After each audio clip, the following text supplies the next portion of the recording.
Bismillahirrahmanirrahim. Assalamualaikum warahmatullahi wabarakatuh. Alhamdulillah wassalatu wassalamu ala Rasulillah wa ala alihi wa ashabihi wa man walah. Wala haula wala quwata illa billah. Asyhadu an la ilaha illallah wahdahu la syarikalah wa asyhadu anna Muhammadan abduhu wa rasuluhu la nabiyya ba'dah. Amma ba'd, hayyakumullah wa hayyakunallah ayyuhat tullab wat talibat. Segala puji dan syukur kita ucapkan dan kita berikan hanya kepada Allah Subhanahu wa taala atas segala limpahan karunia dan rahmatnya. Di antara nikmat tersebut kita masih diberikan kesehatan, diberikan kekuatan dan kesempatan untuk melanjutkan pelajaran kita. Salawat dan salam senantiasa tercurahkan kepada Rasulullah sallallahu alaihi wasallam dan kepada keluarga beliau, para sahabatnya dan pengikut-pengikutnya sampai hari kiamat kelak. Semoga kita termasuk di antara mereka. Allahumma amin. Ikhwan dan akhwat, siswa-siswi yang kami muliakan, semoga senantiasa dirahmati oleh Allah Subhanahu wa taala. Alhamdulillah,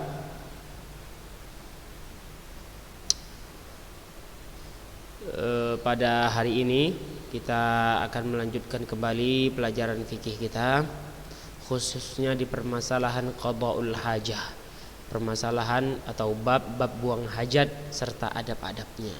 Ini yang harus kita perhatikan. Karena manusia bukanlah hewan yang tidak ada adab ketika buang hajat. Namun manusia adalah makhluk yang mulia, maka bentuk mulianya tersebut ketika buang hajat pun ada adab-adab yang perlu diperhatikan. Kita sudah selesai di permasalahan yang pertama tentang istinja dan istijmar, apa makna keduanya, kemudian dalil dari keduanya. Masalah kedua tentang menghadap dan membelakangi kiblat ketika buang hajat, bagaimana pembahasannya ini sudah kita jelaskan. Kemudian masalah yang ketiga, apa saja yang disunnahkan bagi siapa yang hendak buang hajat, bagi siapa yang hendak masuk ke tempat buang hajat, ini juga sudah kita selesaikan. Masalah yang keempat sekarang, al-mas'alatur rabi'ah, ma yuhramu fi'luhu ala man arada qada al-hajah. Ma yuhramu fi'luhu ala man arada qada al-hajah. Tayyib, perhatikan kitabnya masing-masing, halaman 11. Halaman 11, masalah keempat, apa saja yang diharamkan bagi orang-orang yang hendak buang hajat. Ustaz baca, dengarkan, poin-poinnya ditulis. Poin yang pertama, yang diharamkan bagi orang yang hendak buang hajat, jadi hukumnya haram. Kalau haram itu berdosa bagi siapa yang melanggarnya. Yang pertama, yuhramul baulu fil ma'ir rakid. Yuhramul baulu fil ma'ir rakid li hadithi Jabirin anin Nabi sallallahu alaihi wasallam annahu naha 'anil bauli fil ma'ir rakid. Jadi poin yang pertama adalah haramnya seseorang buang air kecil di air yang tergenang.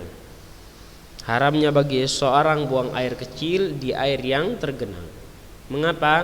Karena hadis yang dibawakan oleh Jabir radhiyallahu anhu, Jabir bin Abdullah radhiyallahu anhu dari Nabi sallallahu alaihi wasallam, bahwasanya Nabi sallallahu alaihi wasallam melarang seseorang untuk buang air kecil di air yang tergenang. Jelas? Inilah hadis dari Nabi sallallahu alaihi wasallam, seseorang tidak boleh buang air kecil di tempat-tempat air yang tergenang. Tidak boleh. Tidak boleh sama sekali. Barang siapa yang melanggarnya, maka ia berdosa. Wadih? Kalau ditanya kenapa Ustaz? Kenapa enggak boleh kita buang air kecil di air yang tergenang? Di hadis memang tidak ada dijelaskan. Namun air yang tergenang biasanya air yang bisa dipakai oleh orang untuk mencuci, untuk manfaat-manfaat lainnya. Nah, ketika sudah terkena air kecil, terkena air kencing atau air seni, maka air tersebut kotor, tidak bisa digunakan. Itu pertama untuk manusia. Juga untuk hewan, biasanya mereka minum di air tersebut. Banyak kerusakan-kerusakan, bahaya-bahaya yang terjadi jika orang membuang air kecilnya di air yang tergenang. Itu yang pertama ya. Yang kedua, wala yamsik dzakarahu biyaminihi wa huwa yabul. Wala yamsik dzakarahu biyaminihi wa huwa yabul. Ini yang kedua.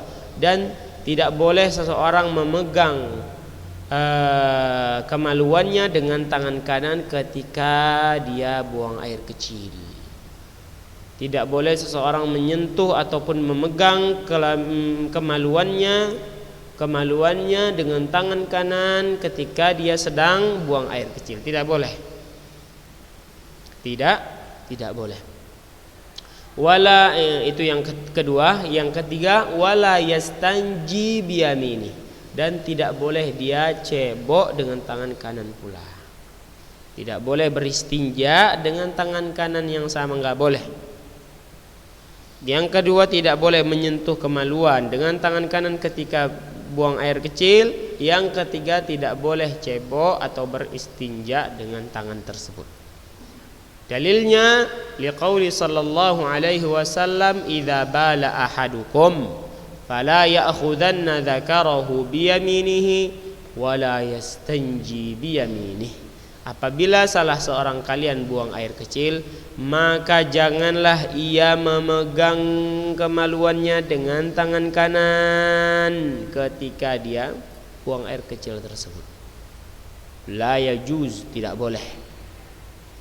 Wala yastanji biyaminih, dan tidak boleh pula dia istinja ataupun cebok dengan tangan kanan. Jelas? Itu poin yang kedua dan yang ketiga. Perhatikan poin yang keempat. Wa yuhramu alaihi al-baulu awil ghaitu fit tariq aw fil dhil aw fil hadaiqil 'ammah aw tahta syajaratin muthmirah aw mawaridil miyah. Ini yang keempat. Tidak boleh atau haram baginya buang air besar BAB atau buang air kecil BAK di mana?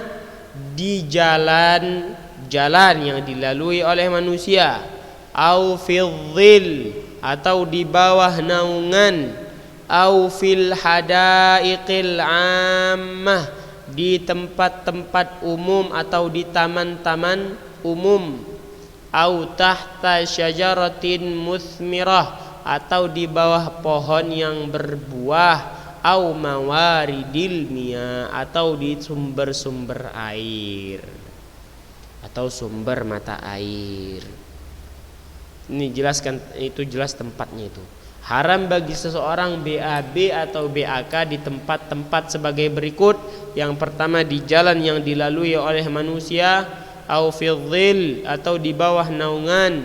Itu yang kedua. Yang ketiga, fi hadaiqil 'ammah, tempat-tempat umum atau taman-taman umum. Yang keempat, tahta syajaratin muthmirah, di bawah pohon yang berbuah. Yang kelima, di sumber-sumber air atau di sumber mata air.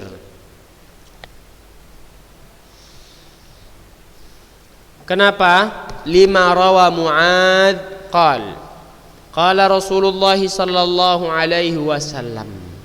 Karena hadis yang diriwayatkan oleh Mu'adz bin Jabal radhiyallahu anhu beliau berkata, qala Rasulullah sallallahu alaihi wasallam. Rasulullah sallallahu alaihi wasallam bersabda, ittaqul mala'ina tsalath. Jauhilah, hindarilah 3 tempat yang seringkali dilaknat oleh manusia. 3 tempat yang sering terkena laknat oleh manusia. Yang pertama, al-barazu fil mawarid, buang air besar di sumber-sumber air. wa qari'atit tariq, di jalan-jalan,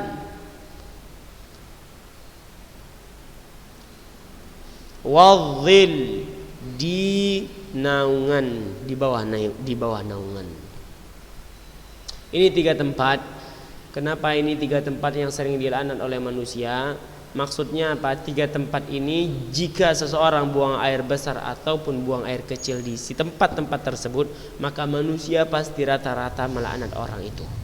Manusia pasti rata melaknat orang itu. Rata-rata manusia pasti melaknat mereka. Coba saja jika orang lagi kebutuhan air, ternyata ketika dia sudah dapat sumber air, ternyata ada di situ kotoran manusia. Bagaimana orang yang sedang butuh air tersebut?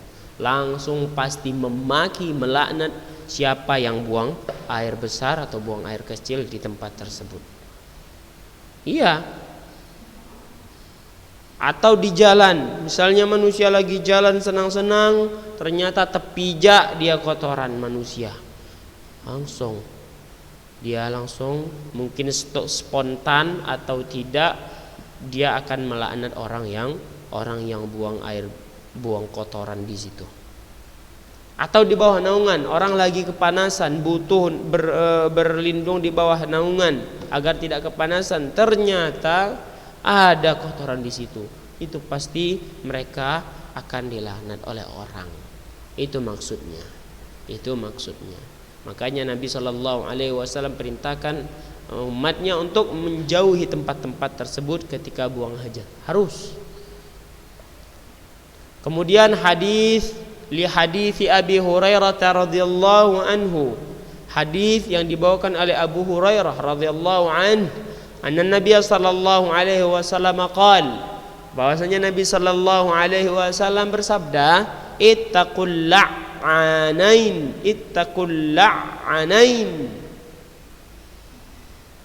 Qalu wa man la'anan ya Rasulullah? Qala alladhi yatakhalla fi tariqin nasi aw fi dhillihim. Jauhilah oleh kalian, Nabi sallallahu alaihi wasallam bersabda, jauhilah oleh kalian 2 orang yang sering terkena laknat oleh manusia. 2 orang yang sering terkena laknat oleh manusia. Qalu, para sahabat bertanya, wahai Rasulullah, siapa itu 2 orang yang sering terkena laknat oleh manusia? Qal, Nabi bersabda, alladzi yatakhalla fi tariqin nasi aw fi dhillihim, yaitu orang-orang yang buang hajat dia di jalan yang dilalui oleh manusia atau di bawah naungan. Jelas? Nah, maka berhati-hati, jangan pikirkan sesak saja, namun dipikirkan juga tempat di mana kita hendak buang hajat. Itu harus benar-benar dipikirkan. Jangan hanya mikirkan ini sudah sesak, enggak tahan lagi, enggak. Diusahakan cari tempat yang dilarang, jauhi tempat yang dilarang oleh Rasulullah sallallahu alaihi wasallam. Maka cari tempat yang jauh dari tempat-tempat ini agar tidak kena laknat oleh orang. Kan bahaya. Jika dia terkena laknat, naudzubillah, bagaimana itu? Itu yang keempat, itu harus difahami. Yang kelima, kama yuhramu alaihi qiraatul Quran. Begitu pula, demikian pula haram, ini yang kelima, ini haram baginya membaca Al-Quran ketika buang hajat. Haram ya.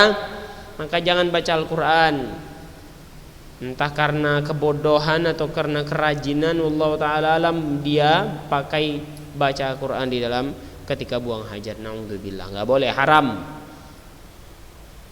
Entorannya dapat pahala, jadi dapat dosa kalau orang baca Quran ketika buang hajat. Itu yang kelima. Yang keenam, wa yuhramu alaihi istijmar bil birrawthi awil azmi au bit ta'amil muhtaram. Ini yang ke-6. Haram baginya beristijmar ataupun cebok ataupun mengusap. Istijmar, mengusap, membersihkan tempat buang, membersihkan dua jalurnya itu dengan ar-rawth, kotoran hewan, awil azam, tulang, atau dengan makanan-makanan yang harusnya dihormati, dimuliakan. Ini yang ke-6. Haram bagi seorang untuk istijmar, yaitu mengusap tempat keluarnya kotorannya itu dengan kotoran hewan, ar-rawth, atau dengan tulang, al-azam, atau dengan makanan yang harusnya dimuliakan dan dihormati.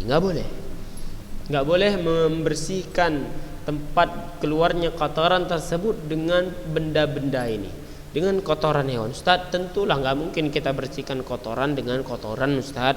Masa kita bersihkan kotoran kita dengan kotoran hewan? Ya nggak bersih dong, Ustaz. Biar Ustaz jelaskan kenapa dilarang dengan menggunakan kotoran. Zaman dahulu berbeda dengan zaman sekarang. Dahulu kotoran, entah itu kotoran hewan atau kotoran manusia, dia nggak ada lubang, nggak apa, dia dibiarkan aja di atas tanah. Maka lama-kelamaan dia membatu keras. Maka kita dilarang untuk menggunakan itu ketika digunakan untuk beristijmar, nggak boleh. Mungkin orang mengira, oh nggak ada batu, payah jadi batu ini aja pakai ini. Nggak tahu dia kalau itu kotoran hewan atau kotoran siapa dia gunakan. Ini nggak boleh, haram. Haram. Yang kedua, tulang. Susah cari daun apa segala macam yang ada tulang hewan, maka nggak boleh menggunakan tulang. Membersihkan tempat keluar kotoran tersebut haram.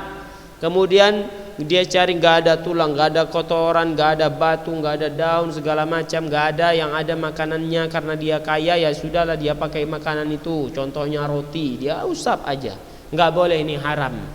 Ini haram dilakukan. Jelas ya? Ini harus diingat poin-poinnya. Sengaja Ustaz sebutkan per poin agar kalian gampang mengingat dan menghafalnya serta mengamalkannya. Faham itu? Li hadithi Jabir radhiyallahu anhu, karena sebuah hadis yang diriwayatkan oleh Jabir bin Abdullah radhiyallahu an, beliau membawakan hadis Nabi sallallahu alaihi wasallam, nahan Nabi sallallahu alaihi wasallam an yutamassaha bi'azmin aw bi'rin atau ba'rin. Nabi sallallahu alaihi wasallam melarang mengusap dengan tulang ataupun dengan makanan. Enggak boleh. Dilarang oleh Nabi sallallahu alaihi wasallam, maka tinggalkan larangan tersebut. Jangan dilaksanakan. Yang namanya larangan maka ditinggalkan, tidak boleh dilakukan. Terlebih yang melarang ini adalah Rasulullah sallallahu alaihi wasallam. Yang ketujuh, wa yuhramu qada'ul hajati baina kuburil muslimin. Haram untuk buang hajat di perkuburan kaum muslimin. Haram membuang hajat di perkuburan kaum muslimin.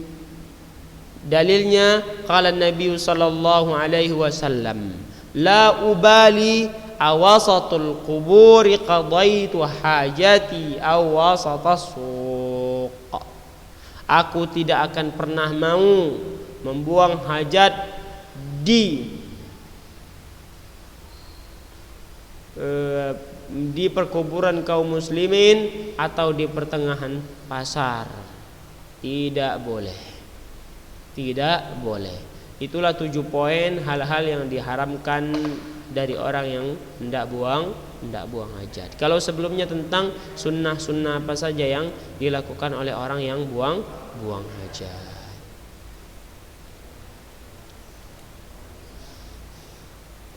Naam. Kita lanjut. Masalah yang kelima, apa saja yang dimakruhkan oleh orang yang hendak buang hajat. Makruh sedikit lebih rendah daripada haram. Kalau yang di atas tadi ya haram. Ingat ya, di atas tadi haram dilakukan oleh orang yang hendak buang hajat. Al-mas'alatul khamisah, masalah yang kelima, ma yukrahu fi'luhu lil mutakhalli, apa saja yang dimakruhkan bagi orang yang buang hajat. Apa yang dimakruhkan? Perhatikan, yang pertama, yukrahu hala qada'il hajah istiqbalu mahabbir rih bila hail.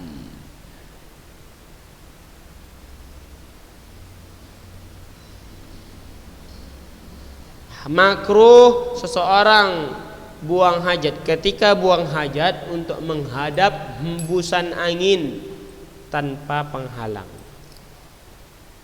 Seseorang dimakruhkan untuk menghadap tempat keluarnya angin, tempat hembusan angin tanpa ada penghalang. Li'alla yartadil baulu ilaih, agar kencingnya tadi tidak mengenai dirinya. Ini yang pertama. Jadi ada sebabnya kenapa dimakruhkan, karena bisa kencing tersebut mengenai dirinya, percikan-percikannya karena dihembus angin ketika dia menghadap angin tersebut, lubang angin. Bagaimana bentuknya, kenapa bisa di lubang angin, wallahu taala alam. Yang penting kita dilarang untuk membuang air kecil atau buang hajat di tempat keluarnya angin, tempat hembusan angin, karena berbahaya, bisa terkena percikan air seninya atau air kencingnya, sehingga jatuh hukumnya sebagai hukum makruh. Itu yang pertama. Yang kedua, wa yukrahul kalam, dan dimakruhkan pula berbicara. Ini yang kedua. Berbicara ketika buang hajat tidak boleh. Faqad marra rajulun wan nabiyyu sallallahu alaihi wasallam yabul fasallama alaihi falam yarudda alaihi. Ini dalilnya. Suatu ketika ada seorang laki-laki berjalan, sedang Nabi sallallahu alaihi wasallam buang hajat, yaitu buang air kecil. Fasallama alaihi, lalu orang ini mengucapkan salam kepada Rasulullah, falam yarudda alaihi, Rasul pun tidak membalas salamnya. Sedangkan membalas salam itu wajib, apalagi pembicaraan yang tidak ada faedah atau anfaedah. Sedangkan menjawab salam saja yang statusnya wajib tidak dilakukan oleh Rasulullah ketika buang hajat, apalagi kalam, perkataan-perkataan anfaedah lainnya, maka semakin tidak boleh, semakin makruh, tidak boleh berbicara. Ini yang kedua. Yang ketiga, wa yukrahu an yabula fi syaqqin wa nahwih. Makruh bagi seorang buang air kecil di lobang-lobang yang ada di tanah, wa nahwi, atau semisalnya. Tidak boleh. Ada lobang di tanah, jangan buang air kecil ke dalam. Ataupun retakan, tidak boleh, jangan. Li hadithi Qatadah an Abdullah bin Sarjis, dari hadis Qatadah bin Abdullah bin Sarjis, dari hadis Qatadah an Abdullah bin Sarjis, anna Nabi sallallahu alaihi wasallam an yubala fil hujur. Nabi sallallahu alaihi wasallam melarang untuk buang air kecil di lubang-lubang. Qila li Qatadah, dikatakan kepada Qatadah, fama balul hujur, kenapa enggak boleh buang air kecil di lubang tersebut? Ada apa gerangan dengan lubang tersebut? Qatadah menjawab, yuqal innaha masakinul jin. Dikatakan bahwasanya lubang-lubang tersebut adalah tempat tinggalnya jin. Bahaya. Antum buang air kecil, atau antunna naudzubillah buang air kecil di lubang tersebut, ternyata itu tempat tinggalnya jin. Nanti bagaimana, marah nggak jin tuh ketika tempat tinggalnya dikencingi? Jangankan jin, kita saja jika tempat tinggal kita dikencingi orang, kita marah, apalagi jin. Bahaya, nanti bisa-bisa jin tersebut marah dan mengganggu orang yang buang air kecil tersebut. Naudzubillah, bahaya. Jangan, jadi nggak boleh, makruh buang air kecil di lubang-lubang atau di retakan-retakan yang ada di tanah, jangan. Wali annahu la ya'man an yakuna fihi hayawanun fayu'dhi, dan juga bisa jadi di dalamnya ada hewan-hewan, di dalam lubang tersebut ada hewan-hewan sehingga mereka bisa terganggu ataupun tersakiti karena orang yang buang air kecil tersebut di lubang. Bisa saja dikhawatirkan di dalamnya ada hewan sehingga ia terganggu. Seorang muslim tidak boleh mengganggu baik itu sesama manusia, bahkan dengan hewan pun tidak boleh mengganggu atau menyakiti. Au yakuna maskanan lil jin fayu'dhihim, atau lubang tersebut merupakan tempat tinggal jin sehingga mengganggu mereka atau menyakiti mereka. Makruh itu yang keempat. Yang pertama, tidak makruh ketika buang hajat menghadap embusan angin tanpa ada penghalang atau tempat keluarnya angin tanpa ada penghalang sehingga ia tidak terkena percikan air kencingnya tersebut. Yang kedua, makruh untuk berbicara. Yang ketiga, makruh buang air kecil di lubang-lubang ataupun retakan-retakan di tanah, maka tidak boleh. Yang ketiga. Yang keempat, wa yukrahu an yadkhulal khala' bi syai'in fihi dzikrullah illa lihajah. Makruh seseorang untuk membawa lafaz yang berisikan lafaz Allah, membawa sesuatu yang berisikan lafaz Allah ke dalam tempat buang hajat. Makruh seseorang membawa sesuatu yang di dalamnya tertuliskan lafaz Allah ke dalam tempat buang hajat kecuali karena sebuah kebutuhan yang mendesak. Faham? Ini yang keempat. Lianna Nabiy sallallahu alaihi wasallam kana idza dakhala al-khala' wada'a khatamahu. Perhatikan bagaimana contoh dari Rasulullah. Bahwasanya Rasulullah sallallahu alaihi wasallam apabila hendak buang hajat, dia ingin masuk ke tempat buang hajat, maka dia lepaskan terlebih dahulu cincinnya. Karena di cincinnya tertulis Muhammad Rasulullah, ada lafaz Allah. Makanya beliau lepas cincinnya ketika hendak mau masuk ke tempat buang hajat. Amma indal hajati wadh-dharurah fala ba'sa. Adapun ketika oleh sebab kebutuhan ataupun darurat, maka dia bawa ke dalam, maka enggak masalah. Ingat itu. Kalau tanpa ada kebutuhan, tanpa ada darurat, maka tidak boleh membawa lafaz Allah di dalam tempat buang hajat tersebut. Kal haja ila dukhul bil awraqin naqdiyah allati fiha ismullah. Seperti butuhnya seseorang masuk dengan membawa uang-uang tunai yang mana di dalamnya tertulis lafaz Allah. Kebutuhan mendesak, kalau dia ditaruh di luar bakal bertambah atau berkurang atau hilang? Berkurang tidak mungkin. Bertambah apalagi? Maka kemungkinan besarnya akan hilang sehingga menyusahkannya. Ini namanya kebutuhan. Jadi nggak apa-apa bawa uang yang bertuliskan lafaz Allah di dalamnya ke dalam tempat buang hajat tersebut. Ingat itu.